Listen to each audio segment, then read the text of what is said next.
friendship that'll never ever end.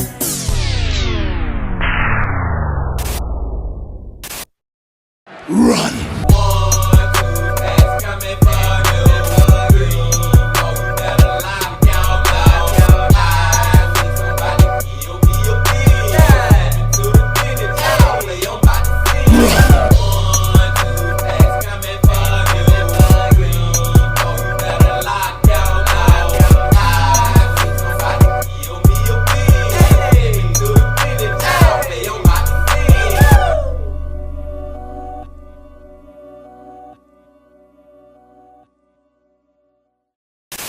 It's a beautiful day in the neighborhood.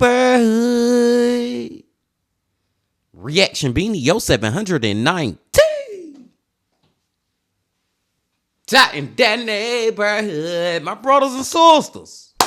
It is that time to get into another one of these true crime, horror, dark, deeper, mysterious, what the is going on type of videos.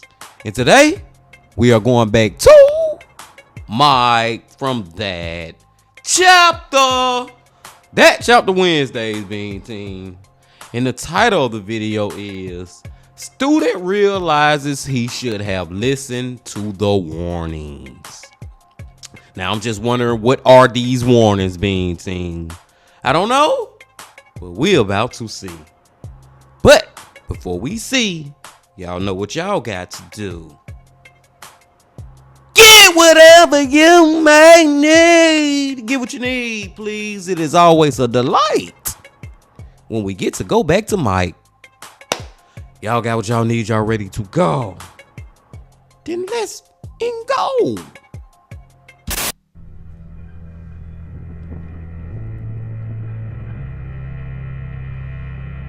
Hey you, and welcome. My name is Mike.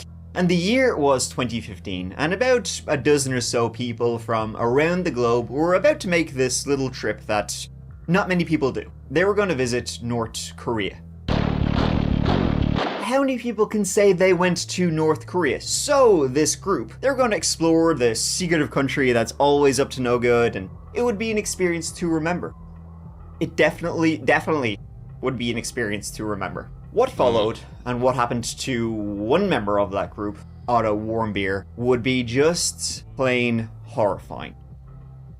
Who really knows the truth of what he did? Because it's widely believed he did absolutely nothing wrong, despite what you may have heard, and he ended up suffering a truly disturbing fate because of it. Shit. Now, let's give it a go. Let's give it a go. Otto Frederick Warmbier was born in Cincinnati, Ohio on December 12, 1994, to parents Cindy and Fred Warmbier, growing up with two younger siblings. Otto did exceedingly well in his academic life, attending Wyoming High School, where he graduated as salutatorian in 2013.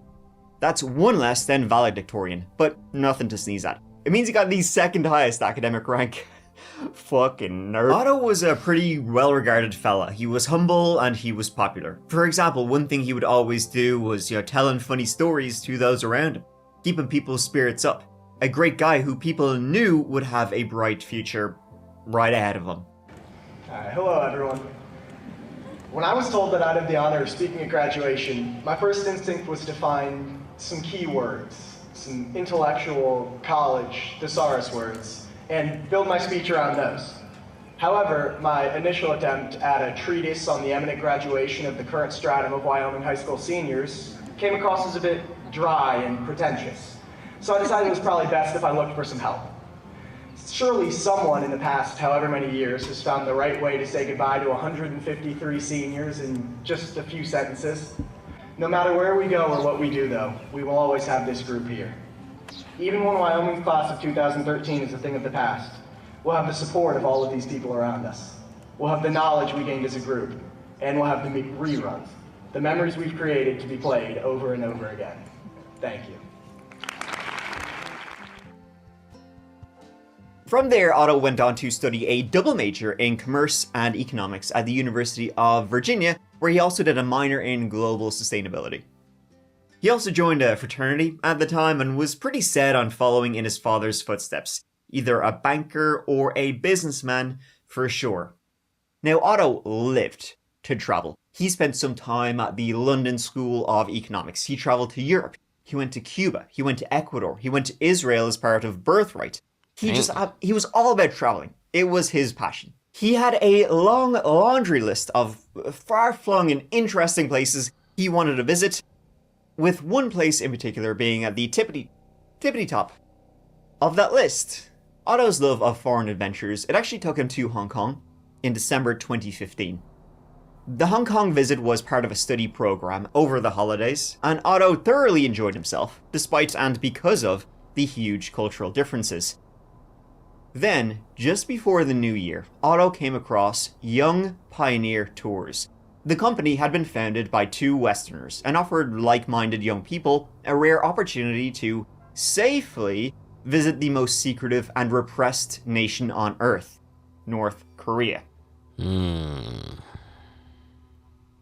I'm sure I don't need to tell you how hard it is for a Westerner to enter, or more importantly, to exit North Korea. The Democratic People's Republic of North Korea, to give it its official name.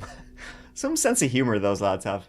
Now, despite what you're probably thinking due to those lads' reputation, they very rarely will do anything to actual tourists. This Young Pioneers group had been traveling here for years and years and years and never had any issues at all. Thousands of people over the years have visited North Korea, tens of thousands, and everyone has had a grand old time. Sure, they do detain people, but they've almost always had a pretty good reason to do so, as you're looking at a huge political, catastrophe if they were to. Okay, but if all these people get to travel to North Korea and there's no problem, like Mike just said, tens of thousands of them, what the freak happened to Otto? Why Otto got a problem when he get there? See, I'm really wondering right now, y'all. I don't know if Otto is the one who caused the problem or he is the one who is the victim of the freaking problem or whatever. You know what I'm saying? Is he the killer? I'm just gonna go and say it like that. Long story short, story long, or he is the one that's being killed. I don't know, Bean Team. Let's find out. Otto had always been fascinated with North Korea, and when you're 22 years old, phrases like destinations your mother would rather you stayed away from, they tend to kind of stick up here. That was literally the Young Pioneer Tours slogan, by the way, destinations your mother would rather you stayed away from. They are still going today. If you visit their website, you can book tours to exotic places like Tajikistan, Laos, Ukraine, Fukushima, Belarus, Chechnya. Prices range from $800 to $5,000. So despite all this, the company was assuring their specifically Americans, that it's very safe. They're very assuring it's very safe to visit, North Korea, so long as you stick to their very strict rules. After putting down a deposit payment of $1,200, Otto and the rest of the Young Pioneers tour group, including about 10 other Americans, departed from Beijing Airport for Pyongyang on December 29, 2015, intending to undertake a 5-day stay over the New Year, which would include joining in on the New Year celebrations. The group were booked into the Yanggakdo International Hotel, the largest operating hotel in North Korea. It's basically where all the tourists are placed at. It's on an island in the middle of the city, and it has a fair few mod cons, a number of restaurants, a pool, sauna, barbers even. Guests have the run of the hotel. Except for one floor. That's floor number 5. Tourists are not allowed to set a single foot on that floor, never mind 2 of them. It doesn't appear as a button in the elevator, though it is technically accessible via the stairwell. People who have snuck onto that floor say it's actually 2 floors, full of painted propaganda on all the walls. And there's myriad locked doors. It's widely believed that on that floor are surveillance rooms for the entire hotel. Behind those locked doors, speakers and screens of each room a tourist is in. Intelligence officials watching each guest's every single move. Now, if that's true, then that is freaking crazy. That's a crazy conspiracy theory. But hey, I'm not going to say it's 100% that is not true either. It's a possibility, but that's a crazy theory if that's true. This is a video taken by an American doctor named Calvin Sun who visited that floor. It's creepy, to say the least.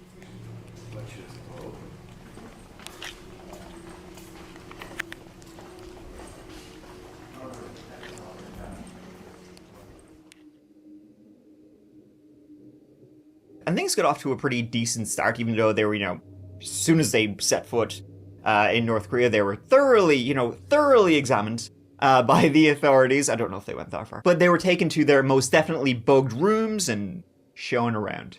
What do you think?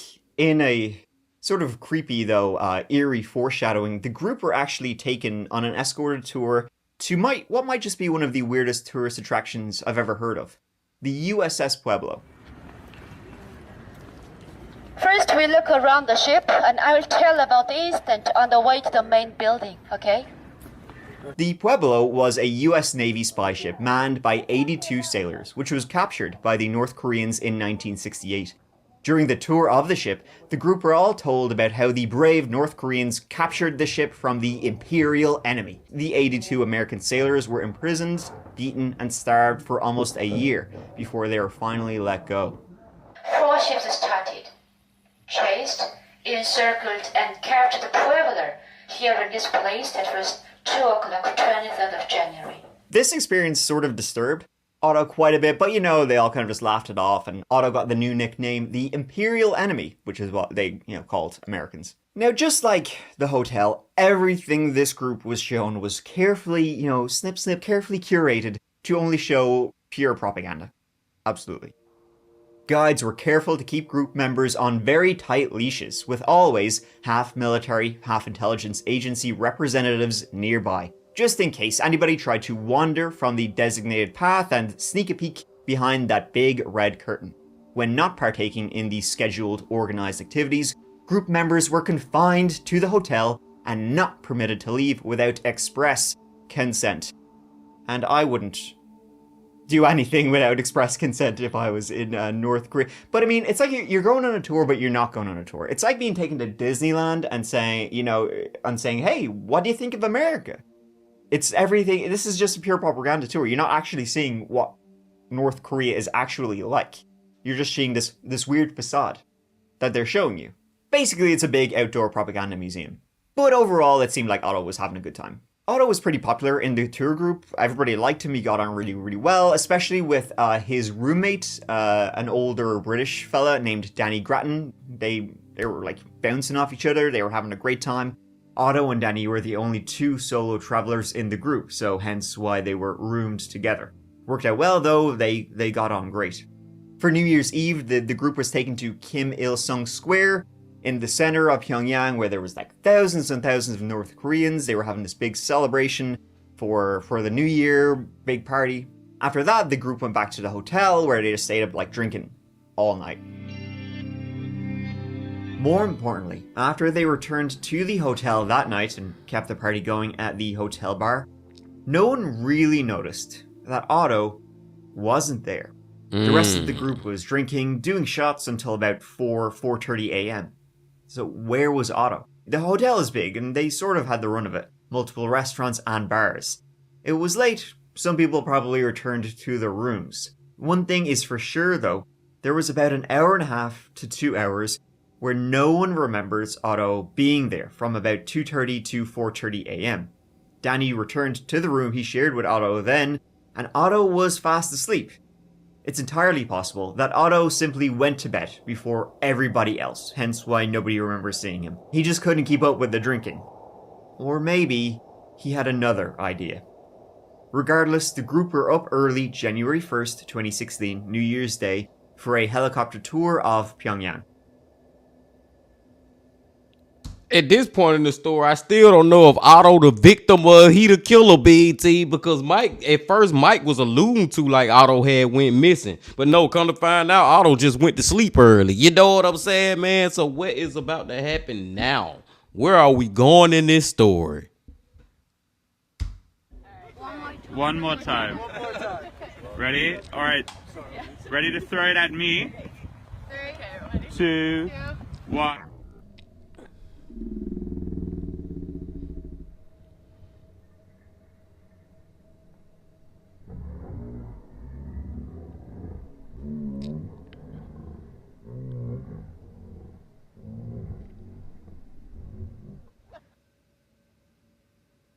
The group all had a good time and were, looking forward to heading home and, sort of surprisingly, going to tell everybody how much fun it was.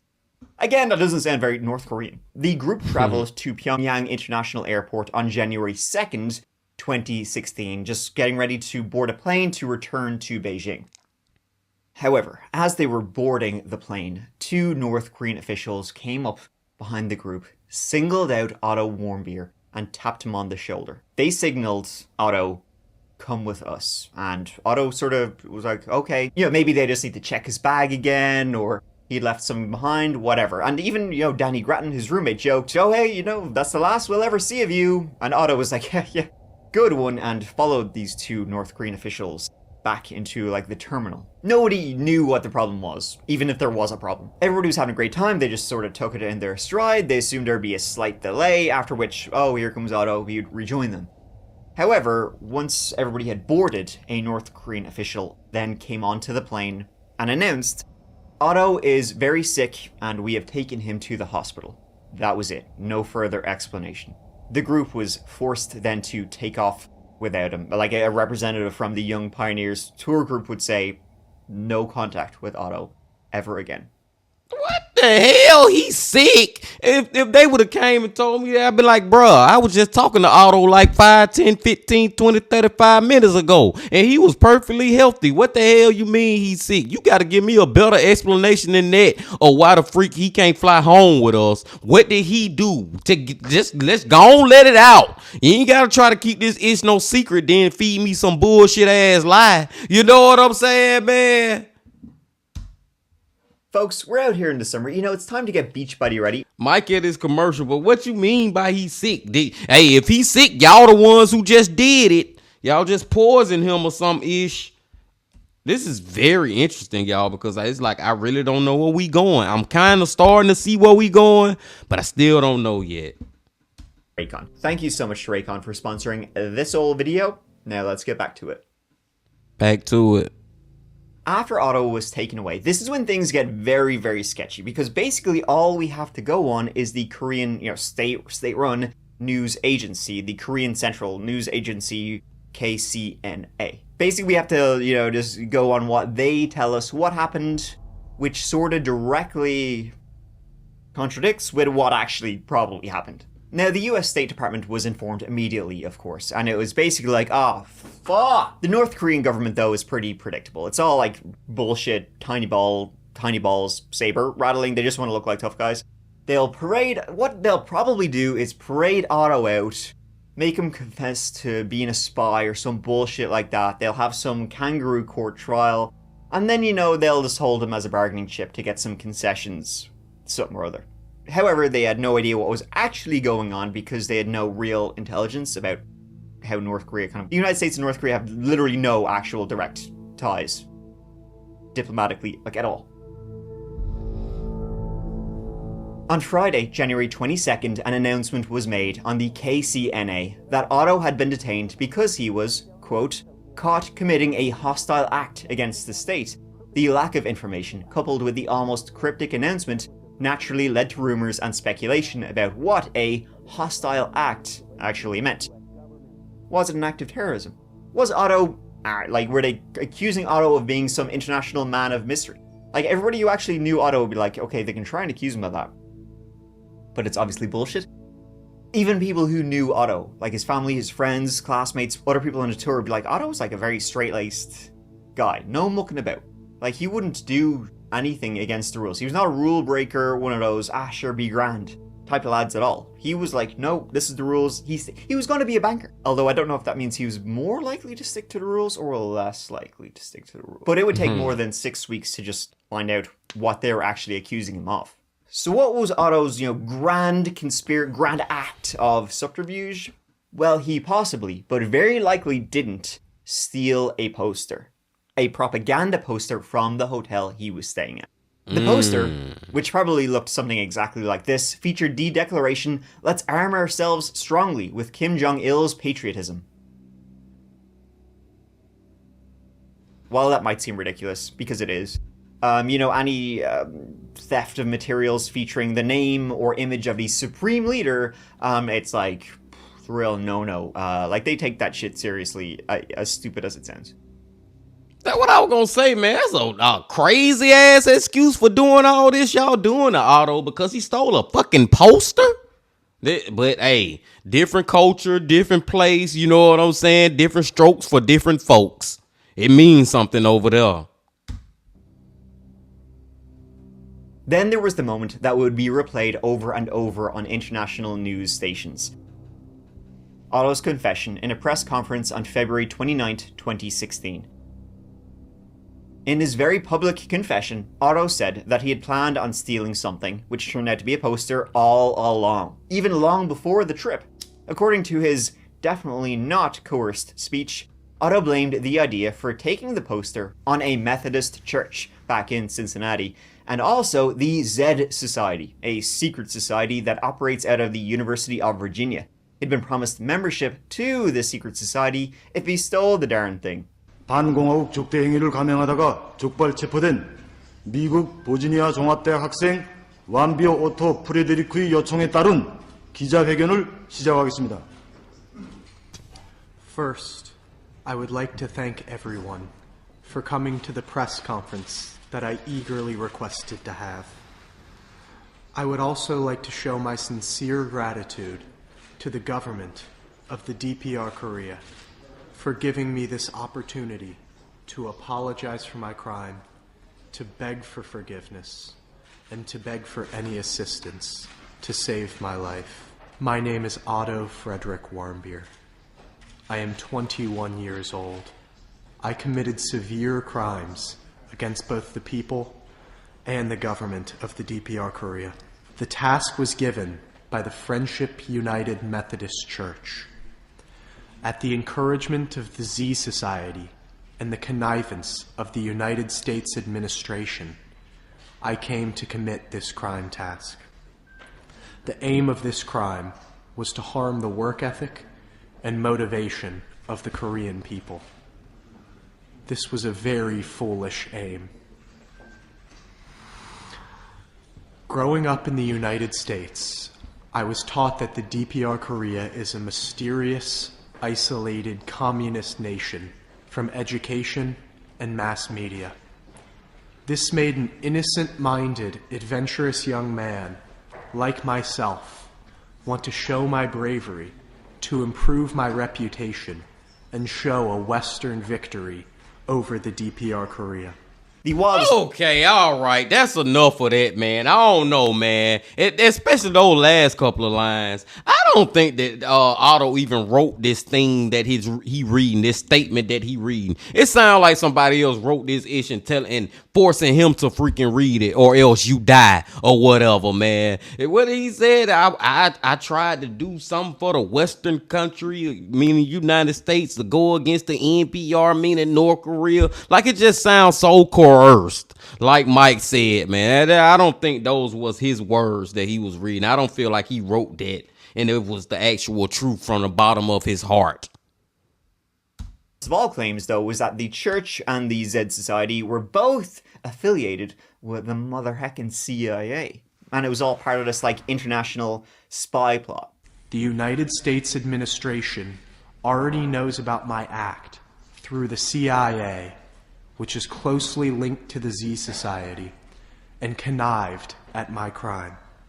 I beg for forgiveness, and I beg for help in any way possible to save my life.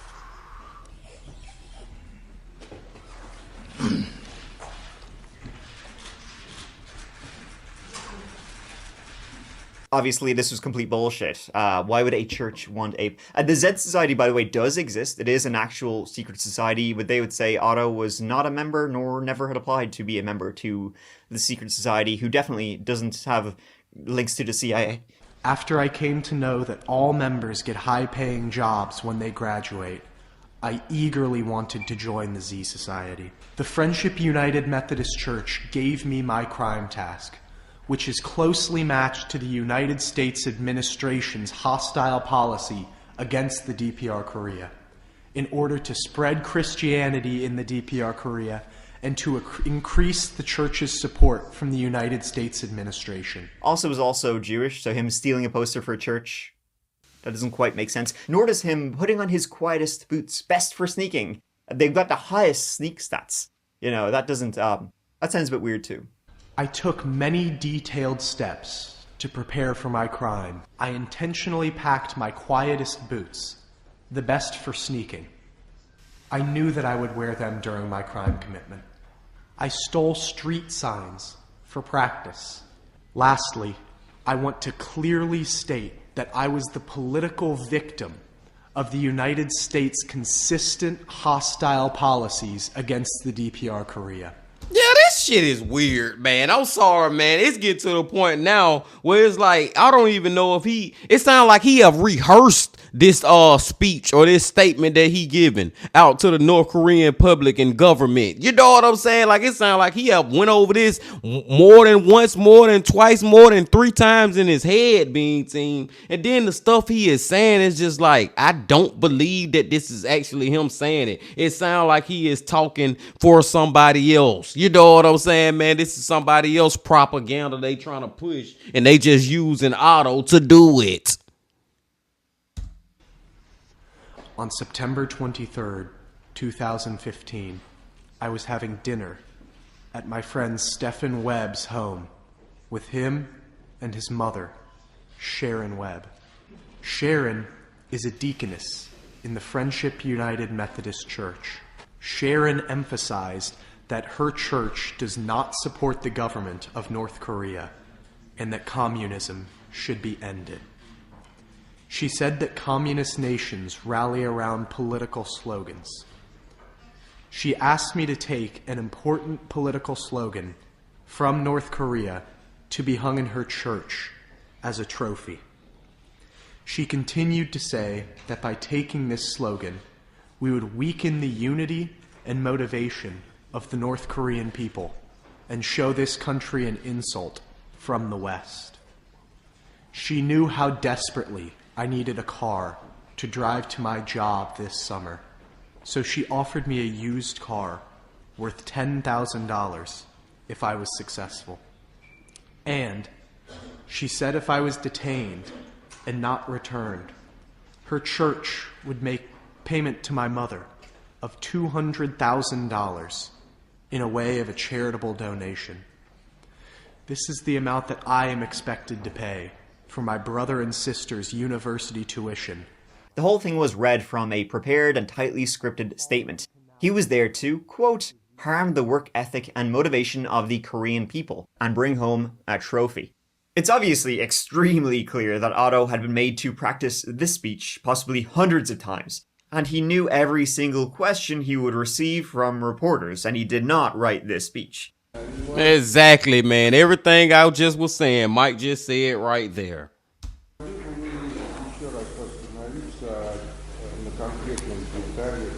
타스통신사 기자 유리 시도로브입니다. 당신이 조선에서 감행한 범죄 행위 세부에 대하여 다시 한번 말해 주십시오. Thank you for your question.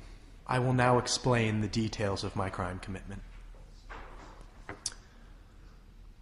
On December 27th, 2015, I alone arrived in Beijing and spent 2 days looking around the city.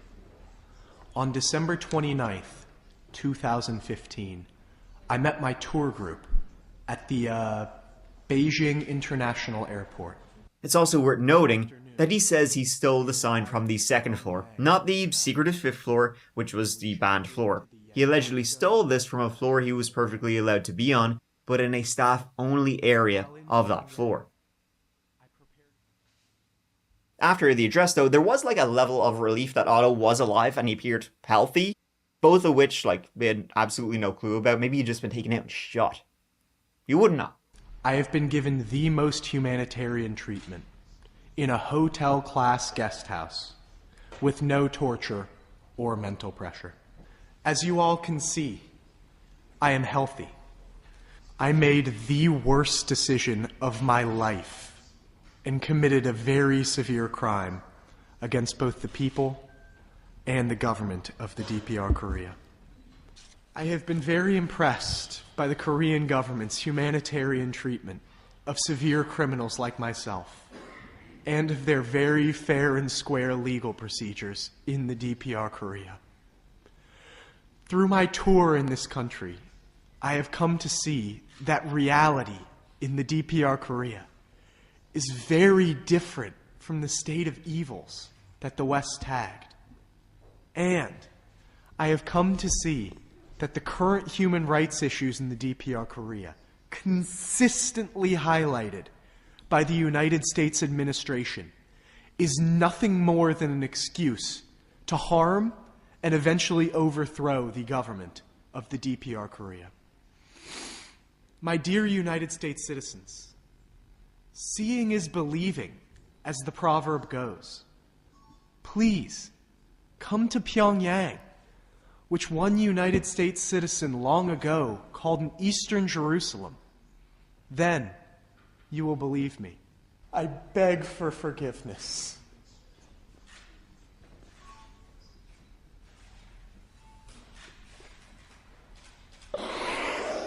I never should have allowed myself to be allured by the United States administration to commit a crime in this country.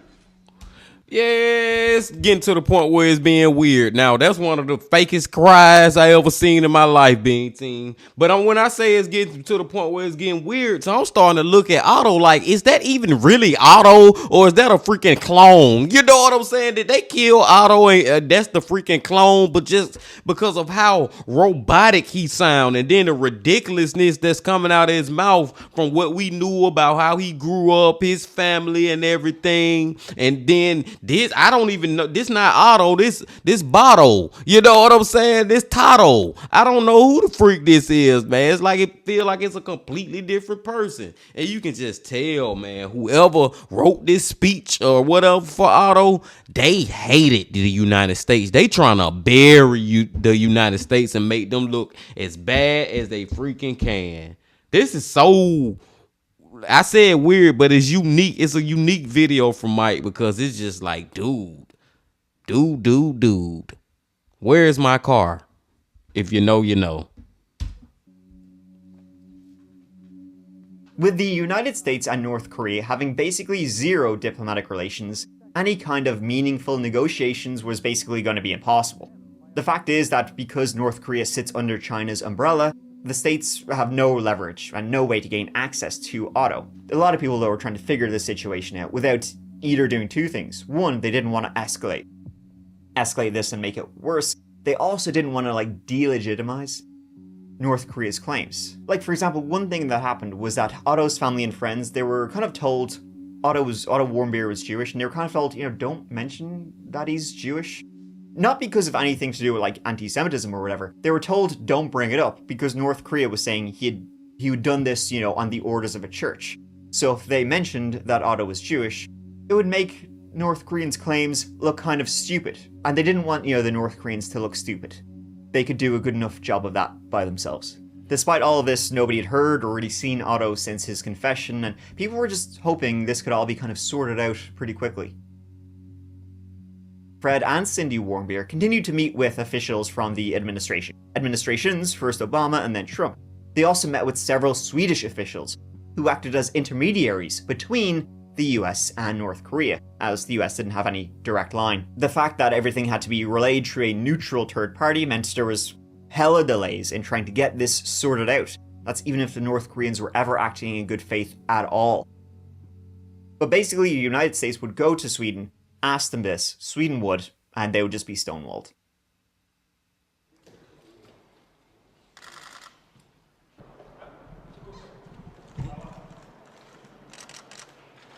More than 2 months on from his initial detention, on March 16, 2016, Otto's trial took place in front of North Korea's Supreme Court. Otto was charged with subversion under Article 60 of North Korea's Criminal Code. Countries with, functioning legal systems, it can take weeks or longer, to reach a verdict. North Korea, they don't do any of that bullshit. 1 hour. The evidence was as lopsided as it gets. Witnesses were made up entirely of hotel staff and security department officials, and were obviously all on the side of the prosecution. The physical evidence was centered primarily on CCTV footage that looked to have been shot on a potato. The footage showed a vaguely man-shaped entity enter a staff-only area where they were seen removing a poster from a wall and placing it on the ground. Allegedly, that blob was Otto Warmbier. The footage was timestamped 1:57 a.m. The reason for the delay between the crime happening and Otto being arrested was the staff had all gone home, for the celebrations. So they, took them time, and allegedly they could be full sure with those couple of pixels, clear as day, that's Al Otto, and they even recognized him and then followed him to the airport. Mad. One worker would say, they had left for the night, the poster had been on the wall, they came back then later the next day, the poster was on the ground. What's this all about? See, that's the thing. He didn't do it, I don't think so, but he didn't even steal the poster. What happened was somebody came in, took the poster off the wall, and laid it on the ground. That was it. Didn't even take it. It doesn't make sense. Any of this, none of this makes sense. In Otto's confession, the reason he would say he hadn't actually taken the poster was that he realized it was so big. So why even take it off the wall then? You can see the size of it on the wall. Why even remove it? Nothing makes sense. If it was too big, why just leave it on the floor? Why not just put it back? Given the way things had gone so far, no one was expecting a suspended sentence or a slap on the wrist. But compared to what was expected, the sentence handed out was still considered to be far more harsh than even the worst predictions. Otto was given 15 years in prison with hard labor. How I was used and manipulated. Please, act to save me. Please save my life. Please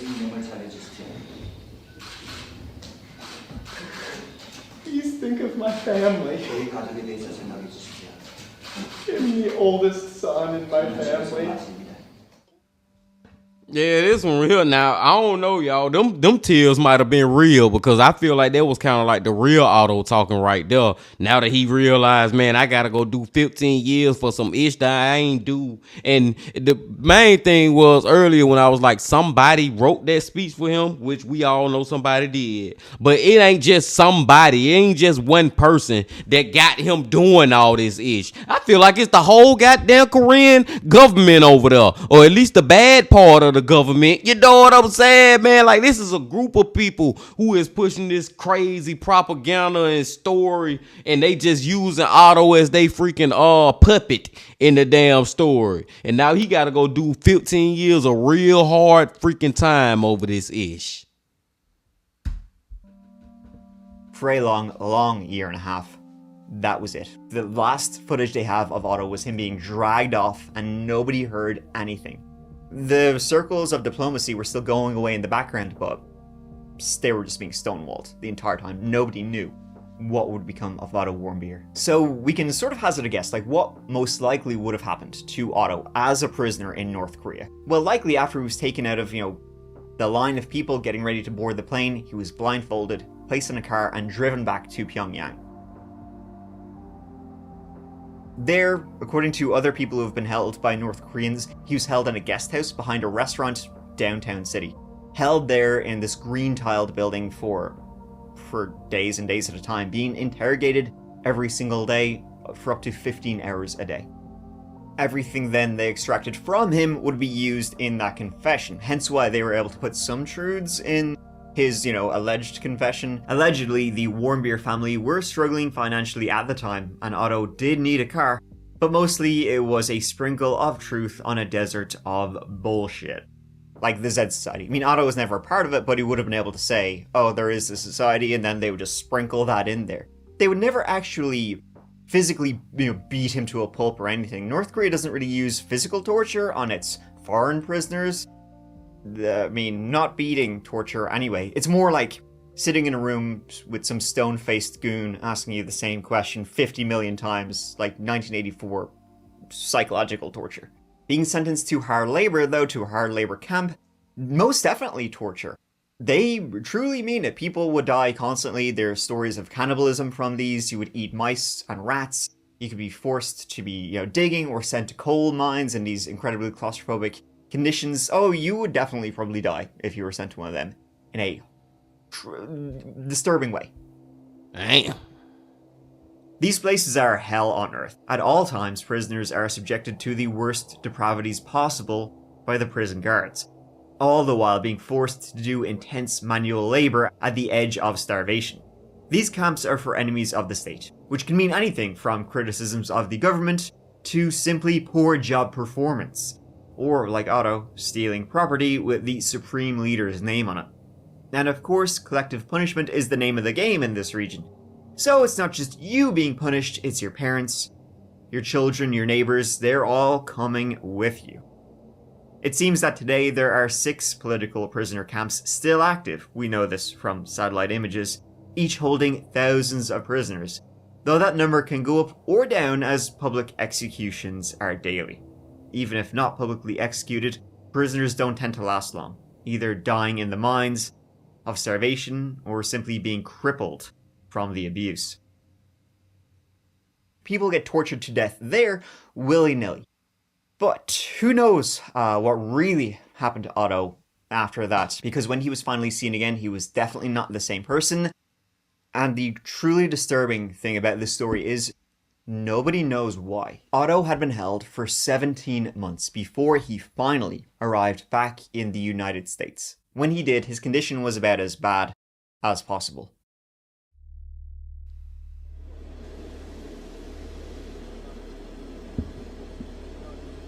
Otto was medically evacuated from the Pyongyang Friendship Hospital to Cincinnati, arriving on the evening of June 13, 2017. North Koreans just decided, shortly after Trump got into power, send him home. In fact, there was even talks they were going to send him back earlier, January, February of 2017, but there was that little old story of the assassination of Kim Jong-un's brother at the airport in Malaysia. I covered that story before, go check it out. So that kind of scuppered talks for just like a little bit. So now though, they were sending him home, or what was left of him. Otto was accompanied by Joseph Yun, a State Department special representative, and also Michael Flukiger, an American emergency doctor, while he was flown to the University of Cincinnati Medical Center. He was a very different man from, who the people saw crying on TV when he was taken off that plane. Otto was in a persistent vegetative state. His eyes were pinned wide open. He had to be strapped to the gurney because his arms and legs were just flailing everywhere and he was like screaming. But he couldn't talk. He was blind and he was deaf. He had to be changed. Damn. He couldn't use the toilet by himself. When he arrived back, Otto was met by his family. His sister reportedly ran crying from the plane after boarding and seeing the state he was in. This formerly strong, athletic, and quick-witted fella was now something completely different. His teeth were rearranged. His hair was completely buzzed off, and his arms and legs were deformed. Dr. Flukiger said that when he met Otto at the North Korean hospital, the North Koreans had asked him to sign a report that stated explicitly that Otto's care had been exemplary. Now, Dr. Flukiger would say he would have signed that regardless of what kind of care they were giving him, because he knew he had to get Otto back. But he said that in the hospital, it seemed like they had actually been taking pretty good care of him. It's what led to him being in the hospital. That's the horrifying part. Man, this is crazy, Bean Team. First of all, it was crazy just the fact that all out of the blue, they just said, North Korea just said, oh, you can go back home. We'll send you back to the United States, Otto. And look at the condition that they sent him back into. Like, look at him. Earlier, I was talking about he seemed like he was a clone, but at least he was still a functioning human. He's not even functioning no more. You know what I'm saying, man? They sent him back in almost like a vegetative state, Bean Team. Like he almost alive, but damn dead at the same time. Not even trying to be funny. Like he blind. He can't talk. He can't use the bathroom. Probably can't eat. You know what I'm saying? The only thing he can do right now is pretty much just breathe. That's all he can do. Like, what did they do to him? I'm starting to get a little peed off now. I'm starting to, as y'all can see, I'm starting to get a little agitated with this story now. Because these goddamn North Koreans and this government, I don't know who was in on this ish. But like I said, it had to be more than one person. And it seemed like it came from the very top of the government that they got over there. Did some crazy shit. And goddamn Otto just... He ended up being a casualty in their crazy experiment or whatever the freak propaganda pushing ish they was on. Long story short, short story long. It is also worth noting that a number of doctors in the US have disputed the condition he was returned in, saying his teeth looked fine. His arms and legs were okay, not like his father said. Others, including his own dentist back in Ohio, said no, though. He was messed up. He had Otto's dental records from only a couple of years ago, and his teeth did not look the same. We heard this howling, involuntary, inhuman sound. We weren't really certain what it was. We climbed to the top of the steps and we looked in, and Otto was on the stretcher across in the plane, and he was jerking violently, making these inhuman sounds. They say it was obvious their son had been tortured by the North Koreans. Otto had a shaved head. He had a feeding tube coming out of his nose. He was staring blankly into space, jerking violently. He was blind. He was deaf. As we looked at him and tried to comfort him, it looked like someone had taken a pair of pliers and rearranged his bottom teeth. The medical explanation is that Otto suffered some kind of cardio-neurological event that then led to severe neurological damage. According to Joseph Yun, in a meeting on June 6, 2017, a week before Otto was released, his North Korean counterpart told him that Otto had contracted foodborne botulism not long after he began serving his sentence. The North Koreans also said that he had fallen into a coma after taking a sleeping tablet, but that this was all the result of foodborne botulism, which is like kind of bacteria you can get from food. It's, extremely highly toxic. It's pretty rare, especially in the West, but infection begins with like mild symptoms, trouble swallowing, blurred, double vision, dry mouth, facial swelling, but it progresses, and it progresses pretty quickly. The sufferer can have serious breathing issues, nausea, vomiting, pains, and then finally, paralysis. If untreated, it's fatal, and even with the treatment, the prognosis isn't guaranteed to be positive. The damage can be lifelong if you get this. As I said, it's pretty rare, but that's what the North Koreans were saying. He had gotten that. He'd eaten some food that had this bacteria, and voila. However, when the doctors in the US, back at the hospital in Cincinnati, began to examine him, they found no evidence of what they said caused this. There was no evidence of botulism in his system. They had done something else to him. Doctors ran tests to see if he had botulism, as the North Koreans claimed he had, leading to his condition. Those tests did not reveal any evidence of active or chronic denervation, nor any repetitive stimulation that would suggest active botulism at this time. Still, no idea what exactly the North Koreans did to Warmbier tonight. His family just making sure he is comfortable. I'm just tremendously proud of Otto. His spirit is with us. We have no certain or verifiable knowledge of the cause or circumstances of his neurological injury. Otto had extensive loss of brain tissue. Parts of his brain were simply not there. But nobody could say what had happened to him. Like, they were thinking, okay, from the way he's in, the most kind of obvious explanation would be head trauma, severe head trauma. They'd, beaten him, tortured him, whatever. They could find no evidence of any trauma, no evidence of healing injuries, fractures that had healed, nothing like that. They could find no evidence of what could have caused this. Like, parts of his body were severely deformed, but part of that could just be, him doing it to himself, or different, when he was in the hospital, different treatments they tried.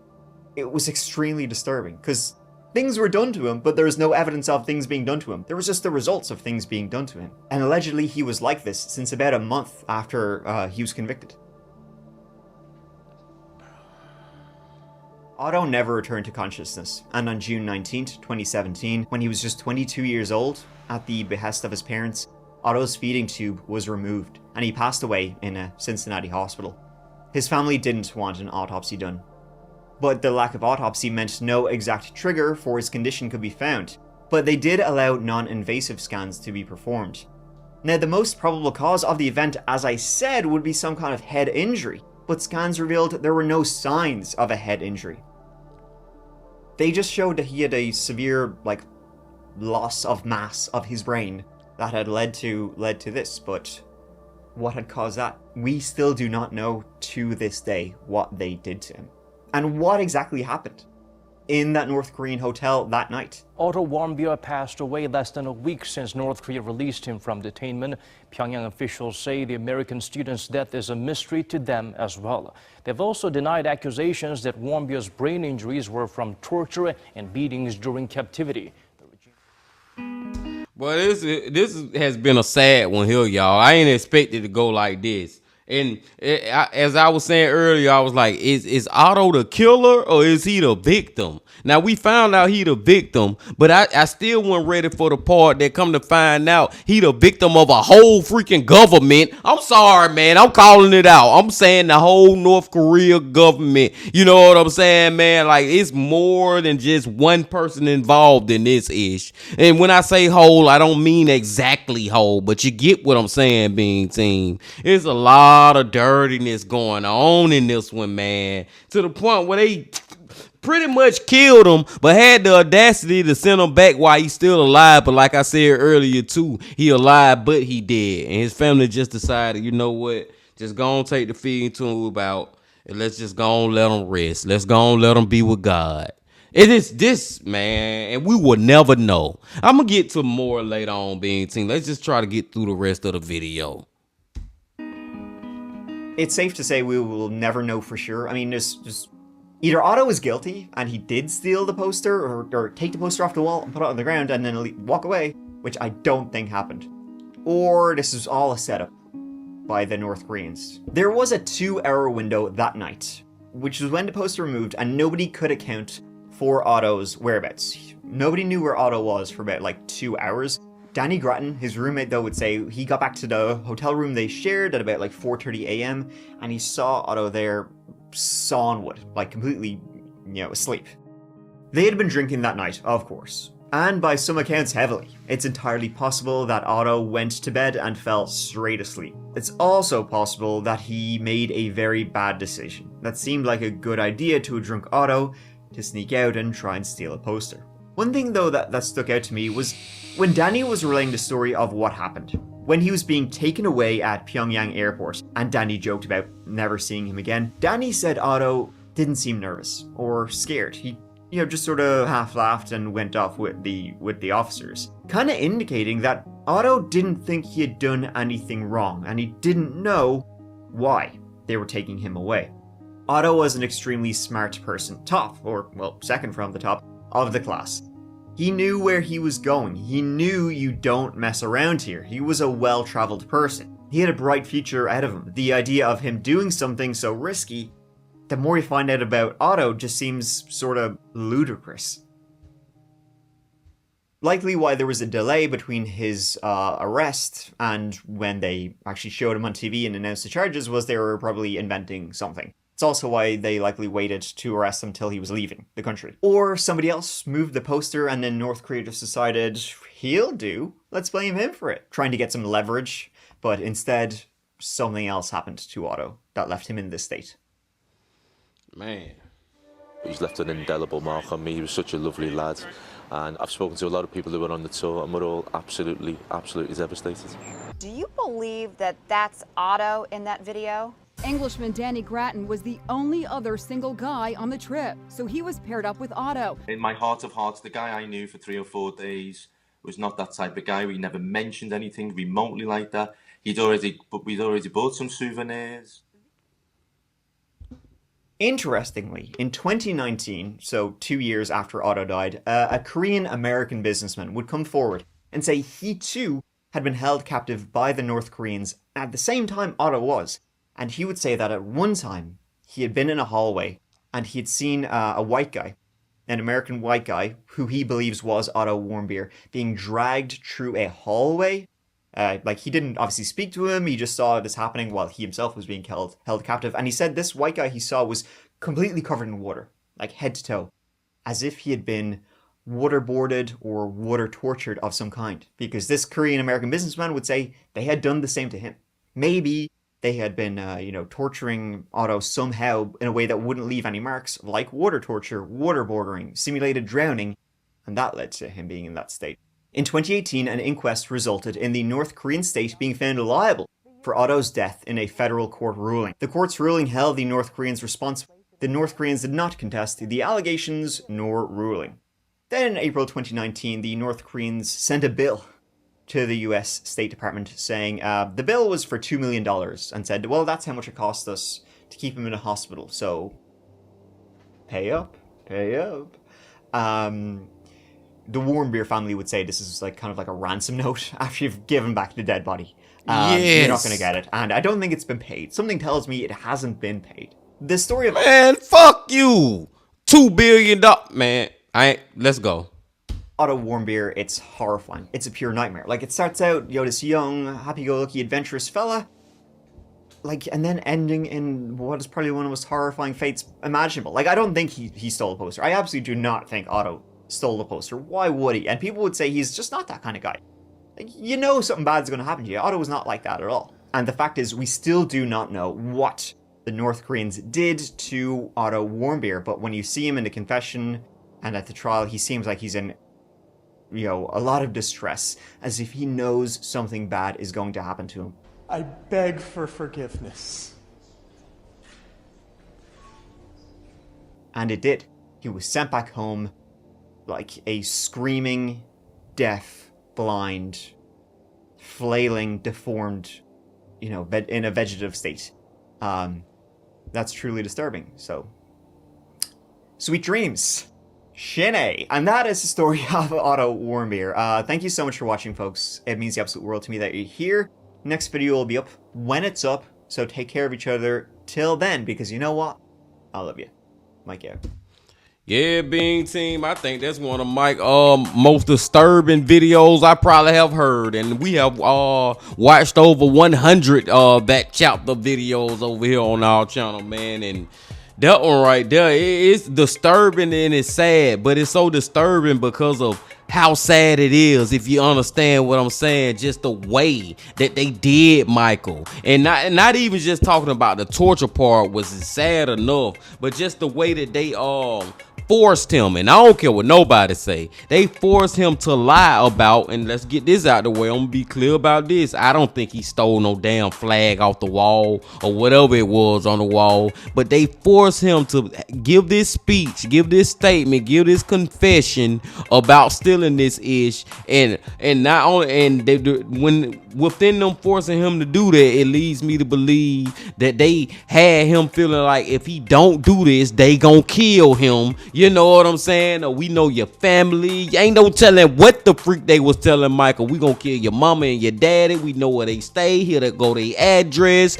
Like it could have got it, and I'm pretty sure, not even could have got, I'm pretty sure it was that deep, Bean Team, for him to make that confession. And they probably was even taking it to the level where they was lying, like, if you do this, then we'll let you go, or we'll go easier on you, or whatever. And so he did that to the best of his abilities, Bean Team. Like I said, he sounded like he had rehearsed that ish. Mike even mentioned it. Sound like he went over it like 100 freaking times, like he knew this whole confession word for freaking words. But it also leads you to believe like they telling him all this, and then when he does it, they saying when you do it, we gonna let you go, but when he do it, we still gonna keep you tied up. You know what I'm saying? We still gonna keep you locked up and continue to torture you and continue to torture you until you freaking lose your life. But we gonna leave you alive just enough to have the audacity to send you back to your parents in that freaking state. Like, it's just disturbing on so many levels, Being Seen, even to the point where they are trying to get $2 billion because he was staying in their hospitals. Like, what? Are you kidding me? I can go on and on, y'all. I seriously can keep going on and on about this one. But I'm gonna go and let y'all go now, because I already know we have been here long enough. But before y'all go, Bean Team, just please hit that like button, comment, subscribe, and do all that if you ain't did that yet. And remember this: love, peace, and happiness. Stay safe. Don't stop. Keep going. Yeah. If you're feeling lonely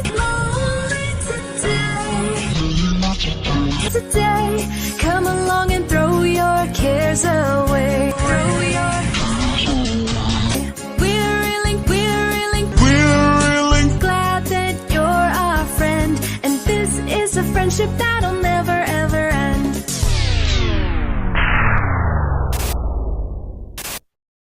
Run!